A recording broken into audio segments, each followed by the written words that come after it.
Kotej 1.8 sotiklik, o'z ichida 4 xona uy bor. Remontlari tayyor, patkulich holatda, juda ham zo'r holatda bitkizilgan. Taxta pol, akfa romlari, aboylari bitkizib, pol-pataloy bo'lgan. Uyimiz 100% pishiq ishda bo'lgan. O'zini burchatkalarini bosib qo'yilgan, travertinlari bo'lgan, remonti juda ham zo'r holatda. Shunaqagina uyga kirishimizda bitta zelyoniy zonasi bor. Chap tomonimizda hojatxona, yozgi hojatxona sanuzeli bor va uyning ichida bitta hojatxona sanuzeli bor ekan. Remontlar juda ham zo'r, tayyor. Aristonlargacha qo'yib berishibdi, qaranglar. Remontlari zo'r. Shunaqa shaharning markazidan shunaqa qo'rchoq uy so'ragan tanishlaring bo'lsa, video jo'natib qo'yasizlar. Narxi $42.900 dan tushib beriladi.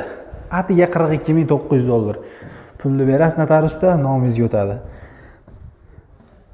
To'liq lokatsiyamiz Marg'ilon shahar Go'rgaz. Shundoqqina Go'rgazning orqasida. Bemalol pastdagi raqamlarga telefon qilib, ma'lumot olib, kelib ko'rib, baraka qilaverasizlar.